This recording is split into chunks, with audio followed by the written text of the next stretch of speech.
Minkejja l-wedi kollha tal-Prim Ministru Joseph Muscat, il-familji l-aktar fil-bżonn dawk li jikru appartamenti tal-Awtorità tad-Djar qed ikunu mġiegħla jibqgħu iħallsu prezzijiet għoljin għall-kirja ta' djarhom bil-konsegwenza li żdiedu d-tbatijiet tagħhom biex ilaħqu mal-ħajja.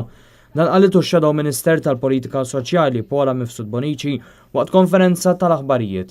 Paula Mifsud Bonici fakret li fil-bidu tal-leġislatura il-Gvern ta' Muscat kien olla l-prezzijiet tal-kirjiet tal-appartamenti tal-housing b'mod esaġerat tant li kien hemm familji li spiċċaw iħallsu d-doppju jew it-triplu ta' dawk li kienu jħallsu qabel biex ikollhom post fejn jgħixu. Iddiskrivit din iż-żieda fil-prezzijiet tal-kirjiet bħala taxxa fuq il-faqar. Iżda minkejja dan fil-Parlament il-Ministru Michael Farrugia innega li dawn in-nies qed jiffaċċjaw sfidi kbar ta' faqar.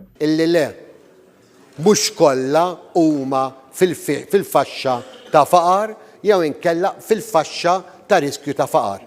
Wara suġġeriment tal-kap tal-Partit Nazzjonalista Simon Busuttil, il-Gvern immexxi mill-Prim Ministru Joseph Muscat kien wieħed li se jreġġa' lura l-prezzijiet tal-kirjiet għalli kienu u saħansitra qal id-differenza tal-prezzijiet għoljin ta' dawn l-aħħar 3 snin kien se jtija lura. Se jiġi imrott lura il-ħlas li sar fiż-żieda fil-kera imposta fuqhom mis-sena 2013 l-hawn.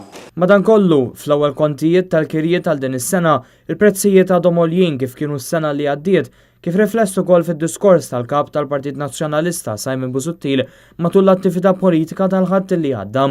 Dan ix-xahar ġew ikellmuna aktar minn persuna waħda illi qalulna isma' aħna rċevejna il-kont tal-kera tal-housing soċjali u daw l-ipokriti għadhom qegħdin jiċċarġjawna bil-prezzoli. Ipokriti! Wara! Min-naħa tiegħu il-kellim tal-Partit Nazzjonalista Robert Kutajjar qal li dawn il-familji l-aktar vulnerabbli mhux biss qed ikollhom iħallsu għoli għall-kirjiet ta' djarhom, iżda wkoll raw żieda fl-ispejjeż partikolarment fil-prezzijiet tal-ikel, fl-użu tat-trasport pubbliku kif ukoll fil-prezzijiet għoljin tal-petrol u d-diesel.